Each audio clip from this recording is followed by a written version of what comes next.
Тэгэхээр саяны дурдсан тэр аймагт нь одоо 23 усаг ингэж хувааж өгсөн гэдэг нь бол тэр нөгөө би нэг зүйл дээрээс уншиж байгаа тэр их хүрээний аймагт бол ам усаг сойргсон гэдэг тий. Энийг бол дурдж байгаа юм байна шүү дээ. Хоёрдугаар богд сойргсон байх нь байна тий. Тэгээ саяхан болтол одоо бүр тодорхой хэлэх юм бол энэ нэвтрүүлгийг одоо ингэж бэлтгэхийн өмнөхөн хүртэл болохоор би манай богд маань болохоор нэг 4 шат намыг л ерөнхийдөө айлдсан юм байна гэж би бас ингэж бодож байсан. Материалуудаа ингэж эмгэлээд зэгцлээд бэлдэж явах зур одоо гончгсмын ачаар богдын одоо ачив үйлэр бол гэхүү одоо их сайхан зүйл тохиолдсон. Миний хувьд бол их баяртай зүйл тохиолдсон бол юу гэхээр манай 2 дугаар богдын маань одоо айлдсан. Гэхдээ нэг сони юм байгаа. Юу вэ гэхээр дам дуржиг хийдийн цогчин барилгын дугныг нь болохоор одоо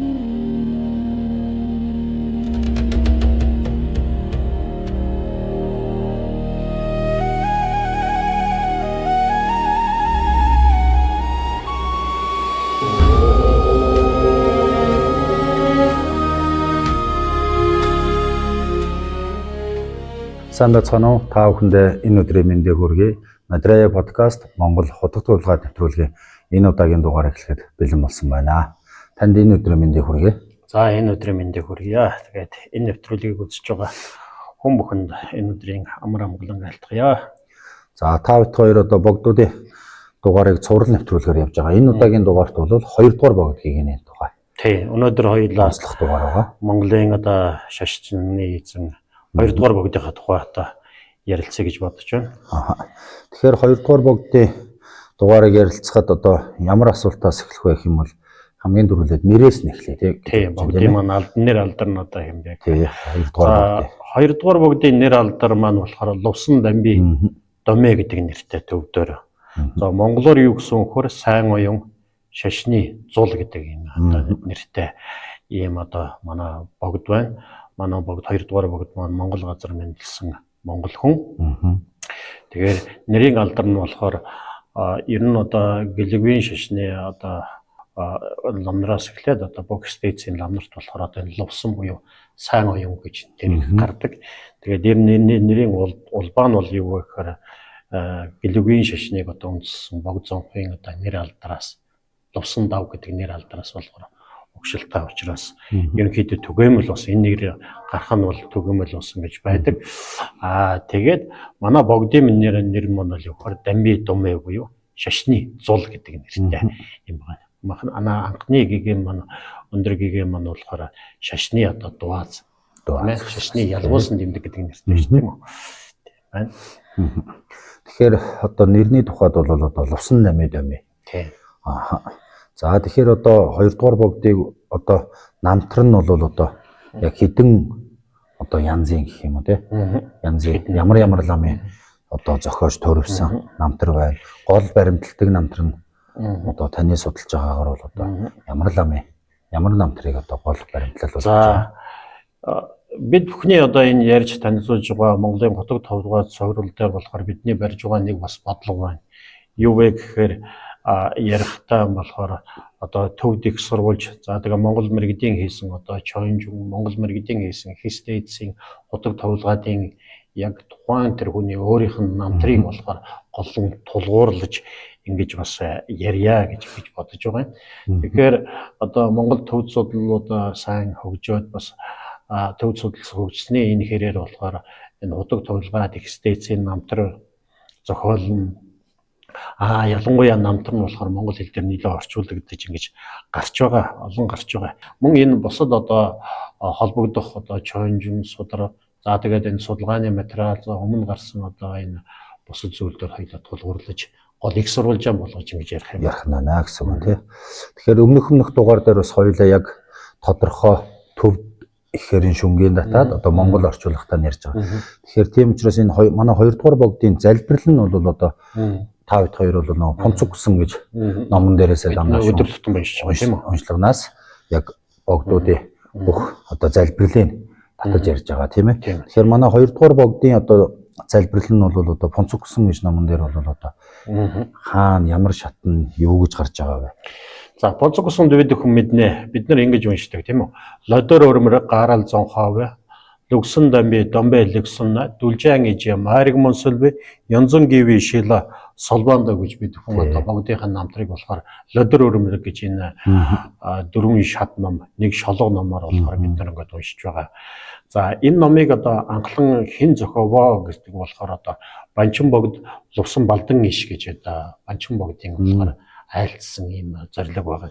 Тэгэхээр түрүүчийн дугаардаа хоёлоо бас ярьж ирсэн. Бонцог гусам дээр үе үеийн богдууд ингээд залархад тухайн тэр хүнд одоо яг зориулсан одоо яг Христэцээс тэр яг зохиогдож тухайлан зохиосон тэр одоо намтрыг гэнэ соёлдвиг болохоор бид хүн оруулж уншдаг тэр ясаар ингэж уншиж байгаа. За Монгол орчуулгыг нь хэрвээ соёлоос уншия.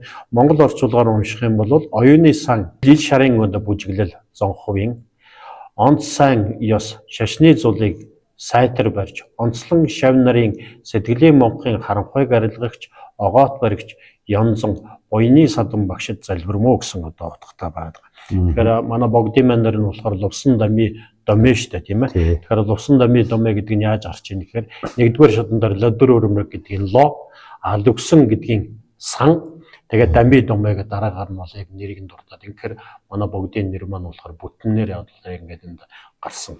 Нэхэстэй эцсийн одоо залбирлыг уншихтаа нэрийг нь болохоор одоо ингээд энэ үгэн дундаа авчуулж бас нутгад өгүүлдэр ингэж зохиодог ийм залбирал бас байна. Энэ болохоор бид нэр одоо хүн бүхэн мэднэ одоо түгээмэл уншдаг залбирал бас байна. За үүнээс гадна мөн одоо Банчин богд яг манай богдод ингээд тухайлан зориулж ингэж шавдан солилдвыг бас ингэж айлтсан байдаг. Тэгэхээр Христэс болгонд болохоор тухайлан одоо яг Христэс нэгэд тухайлан бие даасан одоо тийм залбирлын шүлгийг 7 шолго юм уу эсвэл 8 шолго 10 шолго ингэ шүлгийг ингэж оруулж уншдаг. Түүнээс яг голлож уншиж байгааг 4 шатыг нь болохоор бид хүн понцог гсэн болоод одоо бусад уншлагандаа бид нэр оруулж уншдаг юм. Тэгэхээр бидний тэр бүрийг уншдаггүй бас одоо их бүтээлч нагууждын төрөл үеийн залбирал буюу одоо 2 дугаар богдын залбирлыг одоо Банчин Балдан Лувсан Балдан иш Банчин богдын одоо зохиосон байдаг. Түүнд бас нэг ийм шат бий. Лувсан чойцол гунлан арвхашин иши жугви дамбийн оцсор дон 10 жилбэ домбай барцдва шэнэн домбай шавла солбоондаг байд бас нэг өөр залбирал байгаа. Энэ залбирал болохоор бид бүхэн бас уншдаггүй. Гэхдээ манай богдын маань залбирал.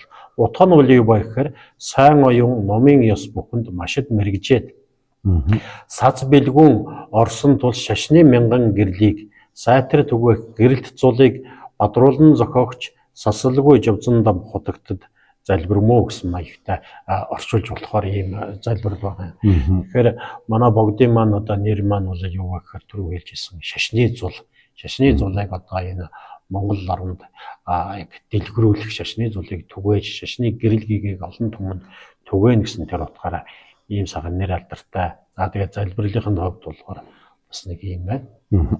Тэгэхээр залбирлын тухайд бол юм байна. Тэгэхээр одоо манай 2 дугаар богд Лувсан дами доми дээдс маань одоо Монгол тооллоор бол одоо ямар жил юм болоо. Нийтийн тооллоор бол одоо хэдэн он хаана яаж мэдлсэн талаар одоо за тэгээд за 2 дугаар богд маань 12 дугаар жирны хөглөө жил. За хаврын дунд сарын шинийн 1-ний өдөр өөр цайх цагт одоо мэндэлжээ гэж намтар түүхэн дээр гарч байгаа. За тэгээд 12 дугаар жирны хөглөө жил гэдэг маань болохоор нийтийн долларын 1724 он болж таарна. За хаврын дунд сарын шинийн 1 гэдэг маань яг одоо тэр энэ 12 дугаар жирны хөглөө жилийн яг энэ нэг нь болохоор одоо энэ аргын тоол шилжүүлээд ингээ бодоод үзэх юм бол 1724 оны 1 сарын 27-ны өдөр мэндэлсэн болж таарна л да. Гэхдээ манад болохоор одоо ингээд тогтсон энэ ёс заншлаар болохоор одоо энэ бэлгийн тооллоор болохоор ходог товлгаад Христийн эцсийн өдрийг тоолохдоо энэ маань болохоор аргын тооллын он гэж өөрчлөн сэлгэгдэх тэр тусамд болохоор өөр өдөр таардаг да тийм ээ. Гэхдээ энэ 26 онд болохоор өөр өдөр таарна. Гэхдээ яг богдын мэндэлсэн 1724 оны 1 сарын 27-ны өдөр мэндэлсэн байна. За мэндэлсэн газар нь хаана мэндэлсэн бэ гэхээр намтар дээр нэг ийм үг байна. Зүүн халахын нутаг хан уулын өгөөмөр хэмээх газар мэндэлвэ гэж ингэж гардаг. За энэ маань одоо юу вэ гэхээр одоогийн Төв аймгийн Алтан булаг сумын нутаг өгөөмөр гэж нэртэй газар байна. Энэ өгөөмөргийн нэртэй газар одоо богд маань одоо мэндэлжээ. За тэгээд богдын одоо угсаа гаруул язгуур нь юу вэ гэхээр богдын аав маань болохоор Түшээд хаан Ипу Чинман болохоор Дондов дөрж гэж ингэж хүн байсан. Аав. За ээж нь болохоор Хотгоод Баяр Татан гэж юм байсан. Хотгоод Баяр Татны хүү болж одоо мэндэлсэн байдаг л да. Тэгэхээр энэ мэндэлсэнтэй холбоотой ингээд бас нэг намтар түүхэн дээр гардаг юм домог төг байдаг л да. Жишээлбэл намтар дээр гарахаар бол нэг ийм домог төг байдаг. Өндөр гигэниг одоо яг нирван болохын өмнө болохоор одоо нирван болохын өмнө болохоор тэр нэг Баатар хошоо Чинман, Дархан Чинман гэдэг хоёр хүнд би хойд төрөлдөн болохоор одоо энэ дахиа юм уу эсвэл бичжилтээ одоо хүнд одоо хүү болж мэдлэнэ гэж ингэж бас нэг иш бошгыг үзүүлсэн юм бас юм намтар түүхэн дээр ингэж дурддаг. Тэгэхээр Түшээд хаан Чинман Дондов дөрж гэдэг хүн болохоор одоо Манжин хааны одоо юу нэг үсэнд хөргөн болгон шүү дээ. Ипу золтой. Тэгэхээр яг энэ үед чинь болохоор нөгөө яг Монгол болоо яг Манжтай бас нэлээ Манжин бодлоор яг юунд орж байсан яг тэр үе төрөө цаг үе. Тэгэхээр тэр Манжин хатан авсан байсан яг тэр үе. Тэгээд яг тэр юусан ишлүндэн бошго яг гарсны дараахан болохоор Чинман болохоор одоо Монгол нутгаас Монгол хатан авсан байдаг. Тэр Хотгоодын Баярт нэртэй хатан авсан байдаг. Тэгэхээр Баярт нэртэй хатан. Тэгээ Баярт нэртэй хатан болохоор одоо бичжилттэй байсан гэж тийм домог түгэн дээр гардаг. Тэгээд хатан авсан. Тэгээд хоёрдугаар богд мэдлэхийн өмнө болохоор одоо богдын аа болох одоо хошоо Чинман. За ээжд нь ийм сонин зүүдлэгдсэн гэдэг л дээ. Тухайлбал богдын аав Чинман Дондов дөрж бол юу гэхээр өөрийнх нь одоо эрхний ингээд одоо юу вэ шүү дээ тийм ээ. Толгой нь очир дээр бурхан болохыг ингэж болж харагдах тийм нэг зүүдсэн гэх. За мөн одоо Баяр Татан болохоор одоо юу вэ гэхээр нэг шин одоо нойрсож байгаа үед нь зүүдэнд нь өндөр гигэн өргөнд нь морилж ирсэн. Морилж ирэхийг одоо ингээд зүүдсэн гэх.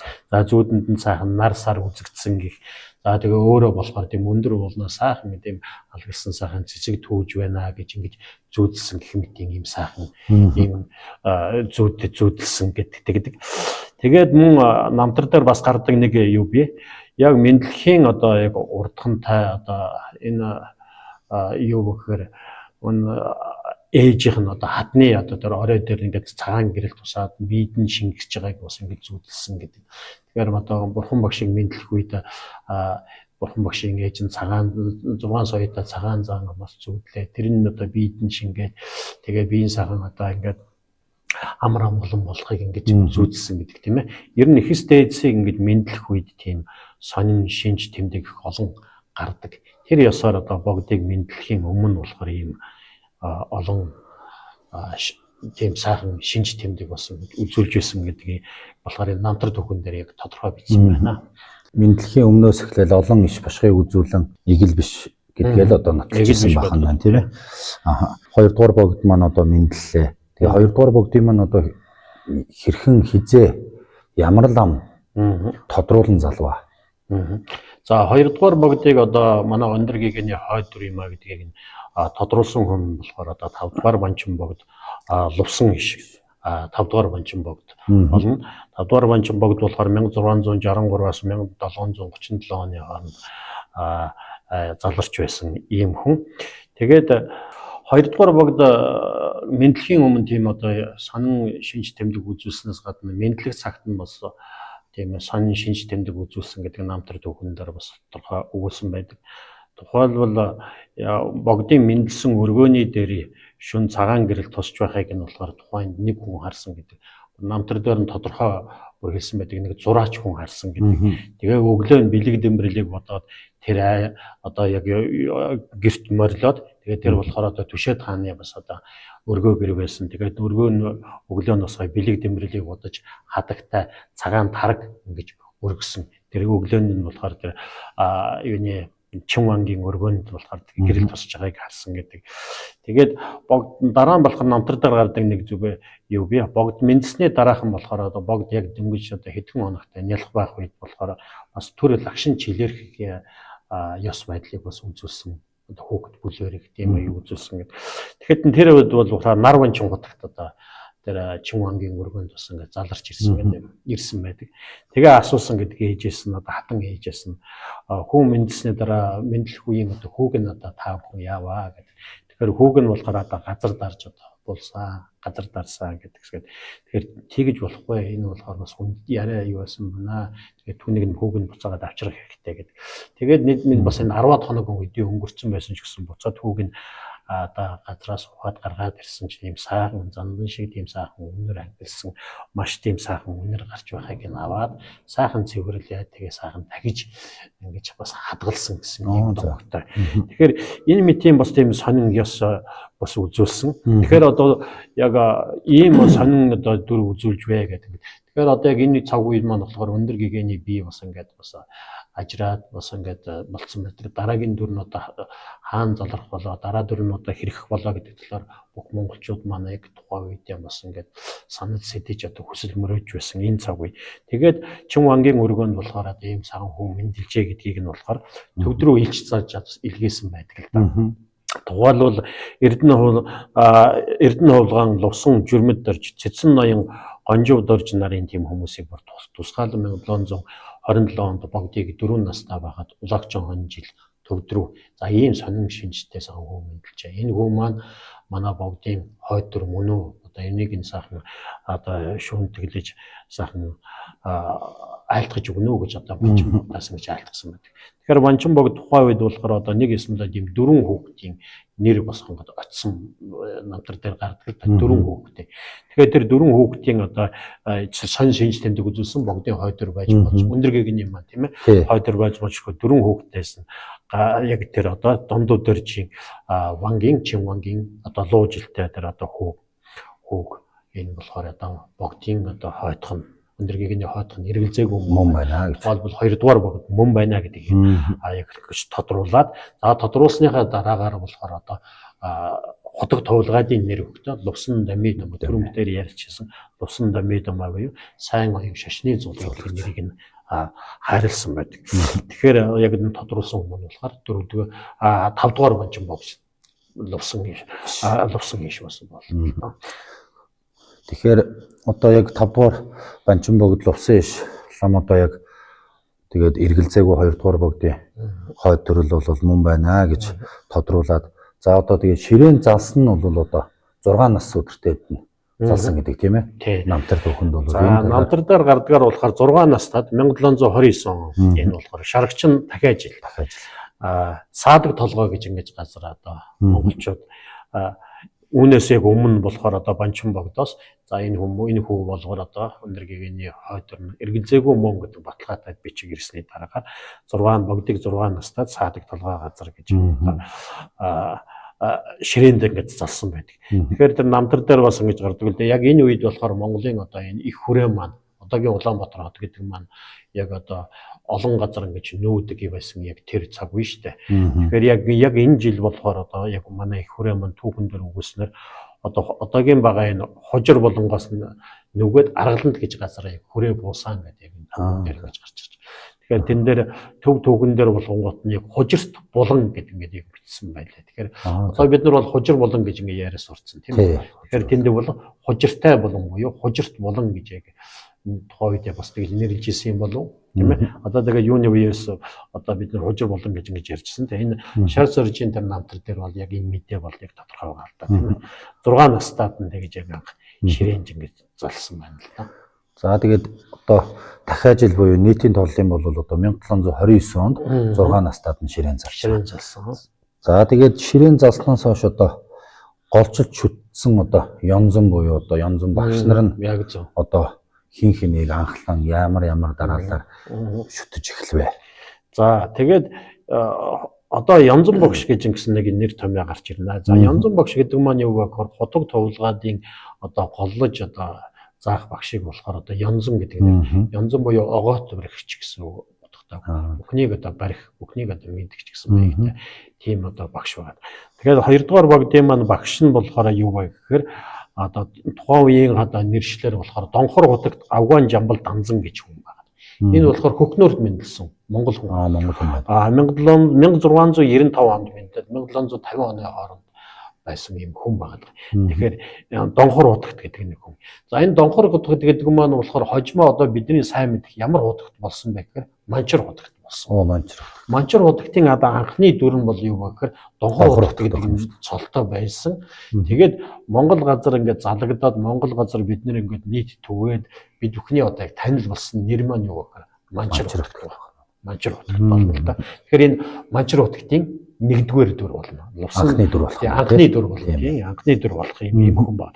Тэгэхээр энэ гигэн энэ одоо янзан гигэн маань болохоор одоо янзан гигэнээс хоёрдугаар бүгд маань хамгийн анхны гинэн сахилаа басан гэж шашны гинэн сахилаа бас буян доортогтой гинэн сахилаа хурцсан.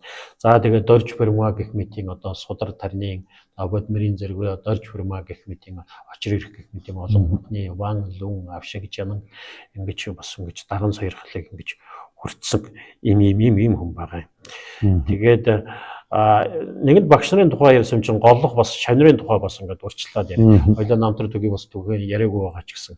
Тэгэхээр намтар түүхэн дээр гардаг мэдээж одоо богдын голлох шавгүй нийт одоо номхотгон шавгүй нийт одоо манай халах түмэн болон за тэгээд одоо бусад олон одоо намар хургууд бол за эдгээрээс ихэсдээс одоо ямар одоо том хүмүүс барьж байгаа юм гэхээр хамгийн анхных нь болохоор жанжаа хотогт орилведэрч. За жанжаа хотогт орилведэрч гэж хүний мэдэх хүн сайн мэднэ тийм ээ. Мэргэд гарахын орон гэдэг номыг зохиосон гэдэг ийм угсааны хүн. За 52 дугаар гандан ширээд Афган Цэмбэл гэж хүн. За гэх мэтийн хүмүүс байна. За эдгээр яагаад иш баримттай богдын шав гэж ингэж хэлж байгаа юм бэ гэхээр энэ хойно одоо юун дээр бас хоёлаа намтрын ярихтаа гарна. Манжин хааны тэр өргөөнд ингээд залрах үед нь болохоор тухайлан болохоор одоо энэ хотог товлгоодууд ирж богдод одоо сүсгэлэн мөргөж одоо сүгдэж мөргөө гэсэн юм намтрын түүхэнд гардаг учраас энэ болохоор яг богдын одоо голлох тийм хотог товлгаад шавын юм гэсэн утгаар ингэж хэлж байгаа юм шүү. За тэгэхээр одоо богдын анхлан шүтсэн багш нар болон богдын одоо тэргүүлэх шавнар бол одоо ийм дээдсүүд байх нэ тий. Тэгэхээр одоо богдын маань одоо тухайн цаг үе нийгэмдээ үзүүлсэн одоо оруулсан хувь нэмэр гэх юм уу тий. Гол үйл хэрэг бол одоо ямар үйл хэрэг. За үүнийг хоёлаа ярихдаа яг богдын намтраа бас ингэж ярихад бас ингэж хоёлаа сэлгээд ингэж ярив. За богдыг 7 нас сүдэртэй байх үед нь. За энэ 7 нас сүдэртэй бай ингэж хэлж байгаа нь яг хий насаараа яг хэлж байгаа Монгол тооллоор тийм ээ Монгол тооллоор гэсэн үг шүү дээ. Орчин цагийнхаар бол 100 гатаад гэнэ гэсэн. За 1700 яг энэ болохоор 1730 оны цагаан нохой жил болно. За яг энэ үед болохоор одоо амар бясгалан хийдэ яг анхлан яг баригджээ. Яг энэ богдыг 6 сүдэртэй. За амар бясгалан хийдийг анх барьсан одоо зорилго нь бол юу вэ гэхээр Манжин хаанаас болоод өндөр гэгэний шарлыг залхахад сүм болгож өндөр гэгэнд ингээд зориулж одоо бэлгэлсэн одоо сүм гэсэн утгаар бол Манжин хаадаас ингэж зурсан. Тэгэхээр яг энэ богдыг 6 сүдэртэй байх гэж.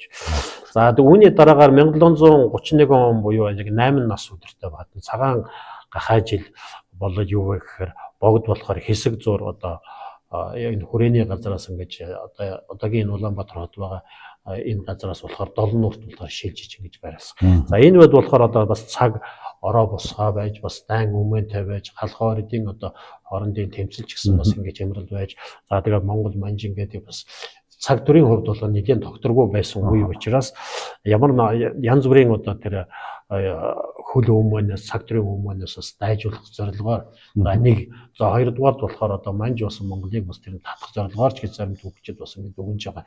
Тэр Манжиг өөртөө байх богдыг явах учраас 7 нурт болохоор хэсэг зур тэнд саатаж ингэж морилсан байгаад. Тэгэхээр түрүүн 1730 он гэж хэлсэн. 1730 он гэдэг нь суур тавьсан ба. Тэгээд тэр суурийг тавьж эхэлж. За тэгээд дараагаар нь болохоор 6 жилийн дараа буюу 1736 оны улаан луу жил болохоор амар бясгалан хийд болохоор яг бүтэн баригдаж яг дүүрчээ. За тэгээд үүний дараагаар болохоор одоо мөн бас дахиад 1709 настай 1732 оны улаан луу жил болохоор мөн дахин 7 нуурт болохоор босож эргэж ингэж заларсан гэдэг байна. Тэгэхээр зарим намтар дээр энэ шар зуржин намтар дээр нас судан 13 настай байх гэдэг ингэж зөрүү битсэн ингэж зүйлүүд бас ингэж бас байна. За эндээс хамгийн чухал одоо бид бүхний бас ингэж сайн мэдэх ёстой нэг зүйл болохоор богд 16 нас үдэртэй байх үед буюу 1739 оны Шарагчин хонин жил. За зарим намтар түүхэн дээр бас зөрөөтэй бичсэн тохиолдол байна. Энийг 1740 он буюу яг дараа жилийн цагаан бичиж илгээд ингэж бас бичсэн. Бас 2 жилээр ингэж бичсэн байна. За энэ үед юу болсон гэхээр их хүрээнд жүд татсан байгуулагдсан байна. Яг богдын үед байна шүү дээ. Яг богдыг шинээр байгуулсан. За энэ богдын үед байгуулагдсан жүд татсан. За нэрийг болохоор бас энэ намтар түүхэн дээр 2 янзаар ингэж бичжээ. Тэгэхээр юу вэ гэхээр энэ дээр шар чорж болохоор Пунцэг шадвлан гэдэг одоо жүд татсан байгуулагдсан гэж. Номгоны дархлам бол үүнийг нь юу гэхээр их хөдөгний нуус тарны шашин буюу дичин сангаглан байгуулсан гэх ингээд бас зөрүүтэй биш. Тэгэхээр миний бодохоор бол юу вэ гэхээр энэ шар сөржийн бичсэн бас яг үнэн байгаа. Тэгэхээр энэ номгоны дархлам болохоор дараагийн тэр нөгөө юу татсан гэж байгуулахтаа бас жоохон нэрийг нь эсвэл бичээч юу нас болж хандуулсан байж магадгүй. За ямар тач энэ үед богдыг 16 нас байдаг. Хороод Монголын одоо тэр жүд татсан тариныг судалдаг жүд татсан маань болсон гэж байгуулсан ийм юу байна. Богд татсан байгуулсан. За үүний дараагаар богдтой холбоотой нэг чухал зүйл бол богд 22 настай байх үед 1745 оны хөгжчин хонин жил их хүрээнд Дамдын Янсан бурхны одоо уншлагыг болохоор анхлан гаргасан гэж одоо шарж бичсэн. За тэгээд үүнийг болохоор одоо юу вэ гэхээр хожим хойтод болохоор одоо энэ татсан байгуулах гүрэм засал болсон гэж хожим хойтод 5 дугаар богд ингээд айлцсан. Тэгэхээр энэ маань л юу вэ гэхээр одоогийн нэр яг Бадам Йога татсангийн үүсэл болж байгаа. Бадам Йога татсангийн буюу Янсан яд нэр. Тэгэхээр энэ Бадам Йога татсангийн нэрийг өгсөн нь болохоор бүр хожим л да 5 дугаар богд өгсөн л да. 5 дугаар богд 1806 онд өгсөн гэж 1806 оны Улаанбаатар жил тухайлын тэр уншлаг уншиж байгааг нь тухайл нь датсан болгож өргөдгөөд Бадам Йога нэр гэсэн. Тэр 2 дугаар богдын үед болохоор яг датсан хэлбэрээр биш анхны суурийг нь бол тавьж уншлагыг нь дэглэж гаргаад ихний юуг нь болохоор гаргаж өгсөн болохоор яг 2 дугаар богдын үед ингэж гарна. За энэ үед дахиад нэг чухал болсон нэг зүйл болохоор юу гэхээр богд 27 настай байх үед 1750 оны цагаан морин жилд болохоор одоо юу гэхээр Манчир хийдийн 11 болохоор богд өргөсөн байна. Тэгэхээр богдын янзан маань болохоор одоо Донхор хутагт гэж хэлсэн тийм ээ. Манчир хутагтын нэгдүгээр. Тэгэхээр Манчир хутагт өөрийнхөө өдөр байгуулсан одоо яг Манчирын хийдийн одоо богд уулын урд аманд байгаа тэр хийдийг байгуулад богдод өргөсөн байдаг. Тэгэхээр энэ богдын өргөсөн. Тэгэхээр богд 11-г нь болохоор ингэж яг өргөсөн ийм золтой байна. За үүний дараагаар богдтой холбоотой дахиад нэг чухал зүйлүүд бол юу гэхээр богд 33 сүдэртэй байх үед 1756 оны улаан улган жил Монголд одоо Жамин Шадвыг хичээний цанид датсан гэдэг байгуулсан юм. Цанид датсан. За энэ цанид датсан маань болохоор одоо бид бүхний сайн мэдих Дашчомбол датсан. Дашчомбол датсан. Гүн ухааны датсан байгуулсан. Тэгээд цанид датсангийн цанид чойрын датсан байгуулад цанид чойрын датсангийн одоо датсангийн тэргүүнээр болохоор юу гэхээр өөрийнхөө янзан багш Донхор хутагтыг одоо тавьж Донхор хутагт хариуцуулж ингэж өгсөн гэдэг. Тэгэхээр энэ бас чухал. Монголд одоо халах нутагт хамгийн анхны одоо энэ чойр, цанид чойр үзэх одоо датсанг байгуулсан болохоор энд юу гарна л та. За үүний холбоотой дараагаар нэг чухал зүйл бас гарна. Богд 34 нас өдөртэй байх үед. За 1757 оны улаан үхэр жил их хүрээний одоо аймагуудад ам үсгийн тийм тамгыг болохоор богд одоо сойргосон гэдэг. Ам үсгийн тамга. За энэ ам үсг гэдэг нь юу вэ гэхээр тухайн үед болохоор одоо энэ 2 дугаар богдын үед болохоор хүрээний аймагуд бол нийтдээ 23 аймагтай болчихсон байсан үе байна. 23 аймагтай. 23 аймагтай болцсон үе. Тэгэхээр хамгийн анхны аймгийг нь болохоор бид сайн мэднэ л да. Өндөр гэгэний үед болохоор Сангай аймаг, Зоогоо аймаг, Жасын аймаг, Дархан эмчийн аймаг, Андуун нарын аймаг, Хүүхэн ноёны аймаг, Өрөлгөөдийн аймаг гэдэг ийм анхны одоо 7 аймаг байгуулагдсан. За үүний дараагаар яг өндөр гэгэнийг лагшин заларч явах үед Шүтэний аймаг, Сэцэн тооны аймаг, Баргын аймаг, Бандидын аймаг гэдэг 4 аймаг нэм гэдэг ингээд энэ нийтдээ болохоор ийм аймагуд ингэж байгуулагдсан байж. Тэгээд яг 2 дугаар богдын үед болохоор хүрээний нийтдээ 12 аймаг шинээр ингэж байгуулагдчихэ. За энд ямар аймагуд байгуулагдсан гэхээр Эрхэн тойрны, Мэргэн Номон хааны, Ванган аймаг, Номчин аймаг, Мэргэн хамбын аймаг, Эрдэнэ Улгааны, Жадрын, Ламнарын, Бизягийн, Дугрын, Дүүнхрийн аймаг гэх нэртэй 12 аймаг ингэж байгуулагдаад нийт одоо 2 дугаар богдын үед 23 аймаг ингэж 23. Тэгэхээр өнөөдрийн бидний одоо хурал номоо хурж байгаа. Өнөөдрийн бидний бүхний одоо ингээд сүсгэлэн залбирч байгаа одоо дашчилын хийдийн маань 2 дуган байна шүү дээ. Тэгэхээр бол одоо манай хийдийн маань цогчин дуган болохоор Ванган аймгийн суур. За манай Сахиусны дуган маань бол яг Эрхэн тойрны аймгийн суур. Тэгэхээр энэ 2 аймаг маань бол юу вэ? Яг 2 дугаар богдын бие лагшин заларч байх тэр үед яг анхлан байгуулагдсан байна тийм. Тэгэхээр бол юу вэ гэхээр одоо түүхэн цаг хугацааны үед ингээд үйлчлээд үзэх юм бол өндөр гэгэний хамгийн анхны байгуулагдсан. Тэгээд өндөр гэгэний үед ингээд байгуулагдсан 2 дахь үе шатны аймаг. Тэгээд 2 дугаар богдын үед байгуулагдсан гэр үндсэндээ 3 дахь одоо үе шатнд нь болохоор Эртний аймаг гэж юм болно. Тэгэхээр энэ маань бас их чухал байна. За дөрөв хоёлаа нэг юм ярьж байгаад бас өнгөрсөн.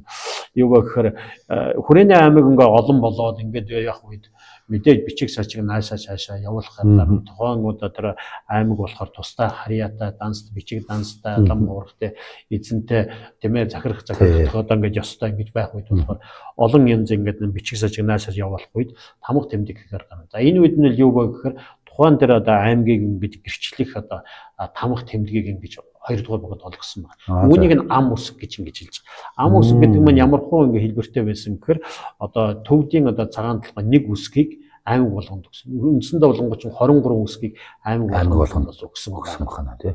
Аймаг болгонд өгсөн байна. Тэгэхээр манай Ванган аймаг болоод Эрхэмний аймгийн хоёрт нь болохоор одоо Битүү ба болоод Ихима гэсэн 2 үсэг нь юугаараа ам үсгээрээ болыг сахан таардаг л да. 2 үсгээр таар. Дэлгэрэнгүй ингээд явах юм бол манай тэр хийдийн ном метр дээр тухайн тэр яг олгосон ан цаг болоод утга учирын тухай бас тэн дээр дэлгэрэнгүй өгсөн байгаа. Түүнээс бас үзэж бас болно.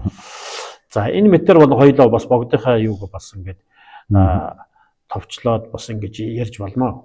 Тэгэхээр саяны дурдсан тэр аймагт нь одоо 23 үсэг ингэж хувааж өгсөн гэдэг нь бол тэр нөгөө би нэг зүйл дээрээс уншиж байгаа тэр их хүрээний аймагт бол ам үсэг сойргсон гэдэг тий. Энийг бол дурдж байгаа юм байна шүү дээ. 2 дугаар богод сойргсон байх нь байна тий. За тэгэхээр одоо манай 2 дугаар богдын маань зохиол бүтээлүүд бол одоо ямар зохиол бүтээл туурвлууд байгаа вэ? За 2 дугаар богдын зохиол бүтээл туурвал гэхээр таамтай тийм одоо их зүйлийг болохоор манай богд маань бас үлдээгээгүй. Ер нь манай богдуудаас 1-р богд, 4-р богд, 5-р богд, 7, 8 дугаар богдууд маань яг бие даасан одоо ботлох юм бол бүтэн бот болохоор одоо зохиол бүтээлийг бас ингэж туурвжээ. За 2-р богд маань нас авахар одоо насалж одоо ажирн заларсан учраас болохоор тийм олон зүйлийн зохиол бүтээлийг болохоор төв хил дээр бас туурваагүй байна. Туурвж үлдээгээгүй байна. Тэгээ саяхан болтол одоо бүр тодорхой хэлэх юм бол энэ нэвтрүүлгийг одоо ингэж бэлтгэхийн өмнөхөн хүртэл болохоор би манай богд маань болохоор нэг 4 шат намыг л ерөнхийдөө айлдсан юм байна гэж би бас ингэж бодож байсан. Тэгэхээр тэр 4 шат ном маань бол юу вэ гэхээр ийм шүлэг байгаа төвдөр Дамбдаржа лингийн дүүдээ дэр Тямдан дууви цогчи ёнгон шин тойсон гомсон дамби жаваном ярьжи чүдэр давар пэлбэр шок гэд. Тэгээд шашин дэлгэрүүлэгч энэ хийдийн хурлын аймаг гүнд шагшаабог төгс хуврагын чуулган огоот дүүрэх ба сасалгүй сонсох санах бясалгах 3 шашны үйлс сайн зуны усан сан мэд аривдах болтугай гэсэн одоо ийм тухайн тэр хийдийн одоо лам хуврагууд сагил санвартай саган лам хуврагууд маань улам маширч за тэдгээр лам хуврагууд маань сонсох санах бясалгахын тэр одоо шашин намын үйл нь улам дэлгэрч за тэгээд үүнийг болгоор үлгэрлээ 100 цагийн одоо усан сан 100 цагийн нуур цөөрөм далаа одоо яаж усна гэдэг аривдагтай адилхан шашин нам сайхан дэлгэрэх болоосаа гэсэн ийм 4 шат намыг л ерөнхийдөө зохиожээ гэж одоо Бямба ламын одоо ингэдэгсэн манай богдуудын сүмэн зохиолыг бас үзээд Түүн дээр 2 дугаар богдтой нэр холбоотой нэг ийм дөрвөн шат ном байна гэж би сайхан бодлоо гэж бодож явсан. Тэгээд энэ нэвтрүүлгийг одоо ингээд энэ олон томонд хүрэхийн одоо тухайд бид ингээд яг тухайлаад материалуудаа ингээд имплект зэгцлээд бэлдэж зур одоо гончгсмын ачаар богдын одоо ачивэлэр бол гэхүү одоо их сайхан зүйл тохиолдсон. Миний хувьд бол их баяртай зүйл тохиолдсон бол юу гэхээр манай 2 дугаар богдын манай одоо айлцсан 2 зүйлийн шинэ ном байхыг болохоор би тохиолдлоор бас олж харсан, олж үзсэн, олж авсан. Үүндээ бол би маш их баяртай байгаа. Тэгэхээр юу гэхээр энэ бол мэдээж одоо энэ олон томонд одоо ходог туулгаадынхаа энэ богдынхаа намтар түгийг бид хүн ингээ сайхан үзүүлээ, таниулъя, мэдүүлье гэж ингэж нэвтрүүлэг хийж олон томонд бас ингэж явж байгаа ачивэлэг одоо гончгсон маань нэг ялангуяа хотогтой хулгаадууд нэг ялангуяа манай богд маань бас ачивэл ажтай болов гэж ингэж бодож байгаа. Тэгэхээр нэг ном нь бол 2 ном болсон. 2 ном нь нэг ном нь бол ийм байна. Дансран цамбын дангараг гэмтэртэй. Цам сахусны дангараг өрх, цам сахусны дангараг өрх нэртэй энэ ном. Энэ ном бол ерөөдөө судрын 3 хуудас. Тэгээ төгсгөлийн үгэн дээр яг ингэж үтсэн байгаа. Цам сахин шашны их сахусны цагийн балан ачлын тахил энэ мэд хэрэгтэй хэмээн дархан чинман ахин дахин дурдан айлзгасныг няцааж ис чадаад дээдийн нэрт урдын хуучин бичиг гарсан мэд өөр цариулахын ёсоор гараар бичвэ гэсэн юм доор артын тийм бичгтэй. Тэгэхээр энэ мань юу вэ гэхээр одоо бид хүн дангараг өргөдөг шээ тийм ээ.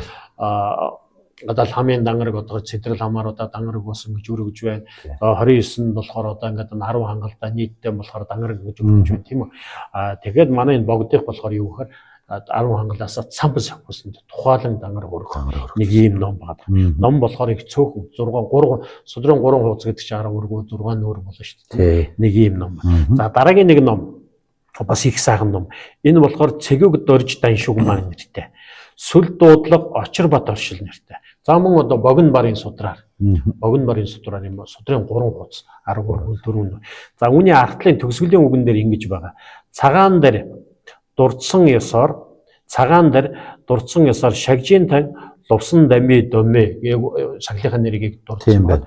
Бичсний бичээ чинь гаачин цорж лувсан данз мөн гэсэн төгсгөл. Тэгэхээр энэ бол манай богдын зохиол гэдэг нь мөн гэдэг нь яг сахлынхаа нэр байна. За үүн дээр гарч байгаа цагаан дараа гэж ингэж болж байгаа. Төвд ихэн дээр болохоор Жавзанба цагаан дараа гэсэн байна.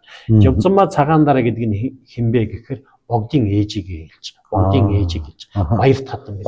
Баяр татан гэж болохоор хэлж байгаа. Тэгэхээр энэ баяр татан цагаан дараа хатан гэдгээр хэлж байгаа. Тэгэхээр энэ болохоор энэ шүлгэлсэн их сайхан тийм их ном байлаа. Тэгэхээр ийм 3 зүйлийн номыг болохоор ямар ч байсан манай богд маань зомнд жинш харилжээ. Тэгэхээр энэ сүүлийн хэлсэн 2 зүйл зохиол нь болохоор одоо богдын одоо зохиол бүтээлийн төвөрлөлтөд ороогүй байгаа.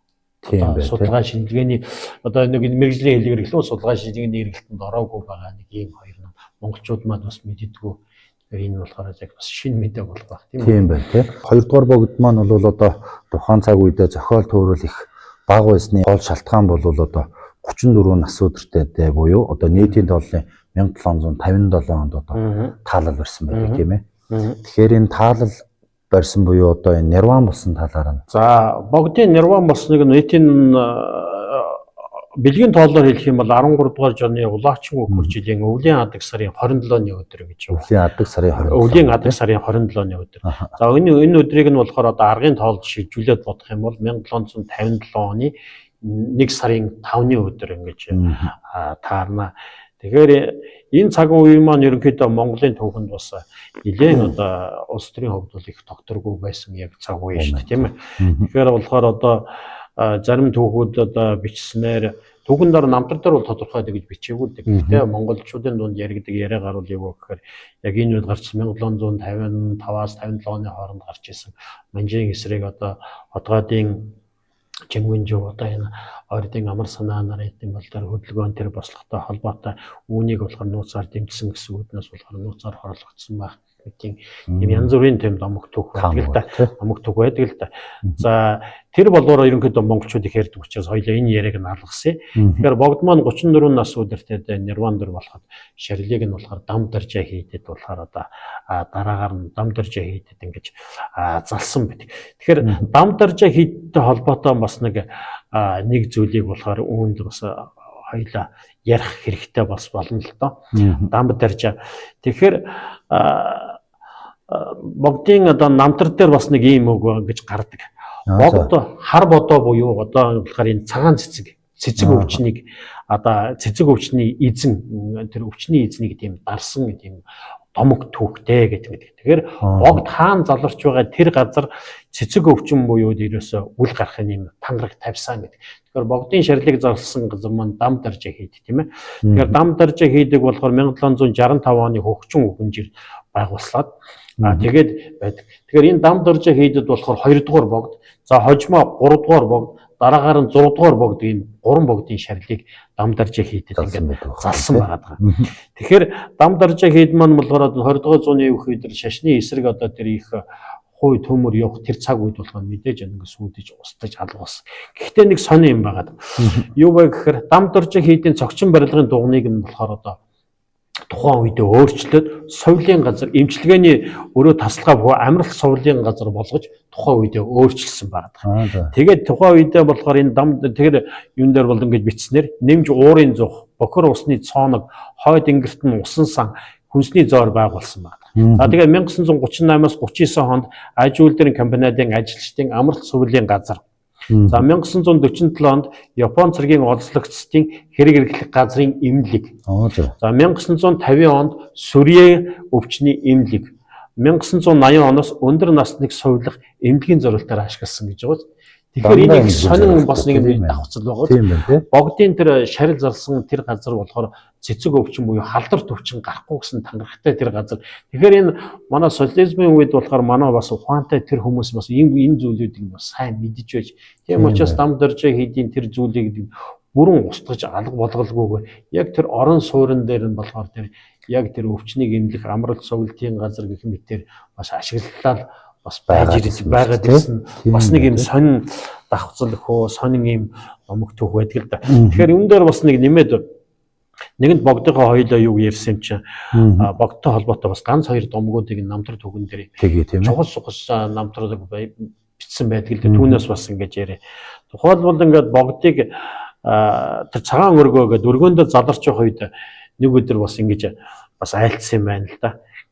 Сууж байгаад ингээд заларч байснаа жамсрын чи юу харж байна гэд айлдаад гинт айлцсан гэдэг. Тэгтэл нь бол юу гэхээр баруун суужсэн мөргөөнөөс нь баруун юунаас нь зайдуу газар аянга буусан гэдэг. Аянга буусан.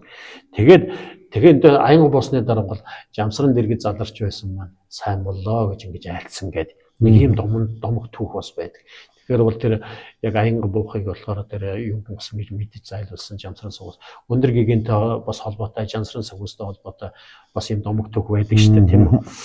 Тэгээд дараагаар нь бас нэг юм домог түүх, жижигхэн домог түүх бас байдаг л да. Нэг өдөр 2 дугаар богд ингээд заларч явах үедээ гинт одоо ингээд инээгээд мишээгээд инээсэн гэдэг л да. Тэгэхээр бараа болгочт нь энэ юу болов гэдэг та яагаад гинт мишээ одоо гэдэг асууханд энэ хүрээний зүүн хүрээний дээр саадалд байгаа нэг юм хоёр хүүхэд өхөр хоёр лам хүү тугал хариулж очиод үзчээ түрээ тэр гэдэг ингээд бараа болгоч явсан. Тэгэхээр очиод ингээд өрсөн чинь хоёр нэг лам хүү зуны халуун өдөр тугал хариулж явж байхдаа тэгээд нэг халуун норноос ингээд хорогдох гээд нэг юм эрэг ган газар эрэг ган ингээд жалга ингээд юутай газар нөгөө доор нь орж ингээд сууж байгаад нарнаас хоргодож ингээд сууж байгаад тэгээд ингээд сууж байхдаа одоо чожо бурхны магтаал галаарууг ян татж үзсэн гэл дээ хоорондоо янга давтаад тэгээд нөгөө галаарууга яаж татдгүйгээ тэр одоо шинэ хуучинч бай аль янч юм бэ их янч юм уу тэр ян гэж татаж өгч үзсэн. Тэгээд ингээд ян татаж нөгөө үзэж байж байгаа тэр хоёр үг жоохон нийлж тоглож нар гэж байгаа. Тэгээд босоо явсны дараа эрэг ганган нураад эрэг ганган нурсан гэх. Тэгээ яг энэ тим ингээ явдал боллоо гэдгийг. Тэгээд ингэж болсон.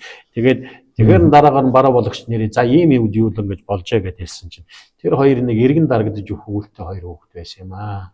Гэхдээ бол юу гэхээр чожо бурхны тэр аян ингэж сахан татчих хат нь ингэж баясаад би тэр хоёр хүүхдийн юу дэмэнж байлаа ингэж шороон дарагдахгүйгаас нь дэмэнж байлаа гэж ингэж богд тэр инээс нэг бас ингэж яасан гэдэг нэг юм домог түүх байдаг л та. Тэгээд одоо нэг домог түүх яриа тэгээд нэм нэвтрүүлэг өндөрлөө. Тэгээд цагш нэлээ явчлаа. Тэгэхээр богд 34 нас үдэртэй бол яг нирван дүр болохынхаа өмнө Өмнө явах нь тий. баруун өргөөнд гэж байгаа. Баруун өргөөнд нэг хангал хурж байсан байна л да. Хангал хурж явах үед болохоор энэ болохоор 1757 оны улаан хурж яг богд нирван дүр үзүүлдэг яг тэр жил. Хангал хурж явах үед богд бас ингэж айлцсан юм байна л да.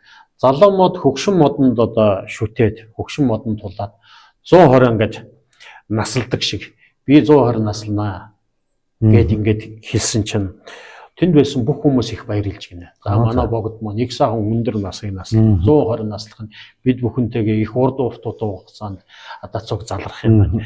Тэгсэн тэнд байсан нэг шанзав пунцэг гэж нэг дэлэн гэж юм байсан. Тэр хүн их одоо ууйгаа шүү болоод тэгэхээр н учрыг асуусан байна. Хүн болгон баярлаад богд маань урт наслана гэж айлж байгаа чи яагаад одоо ингэж ургуурцаар айлаад одоо ингэж уйдах гэж байгаа юм бэ?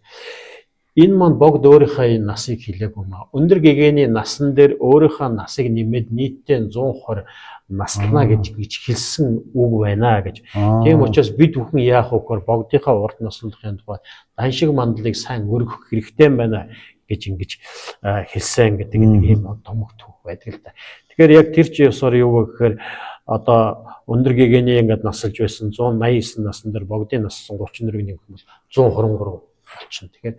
Тэгэхээр тэгж хэлснийхаа дараа бол богд болсон гэж нэмж гэж хэлсэн гэдэг. Зарим намтар дээр бол би арай элийн хэдэн жил илүү насалчаад байна. Миний наслах нас бол тийм байсан гэж 120 гэж хэлдэг. Нэг ийм домогт. Энэ мэтэр ингээ богдын тухай намтар түүхийг ярил босомшөө зөндөө домог түүх намтар цайдаг бол их байна. Их байна тийм ээ. Тэгэхээр одоо бид бүгдийн бэлтгэж байгаа нэвтрүүлэг маань бас цаг хугацаатай юм. Цаг хугацаанд тулгуурлаад одоо үзэж байгаа үзэгчд өмнөд аль болох дурддаггүй өөр өнцгөөс сонирхолтой байж болох ууц одоо ховор мэдээллийг хүргэх гэж одоо манай нэвтрүүлэг маань бол одоо зорж байгаа. Тэгээ бидний зорилго. Тэгэхээр одоо энэ удаагийн дугаар маань энэ хүрээд өндөрлж байна. Дараагийн дугаараар дахин уулзлаа. Түр баяртай.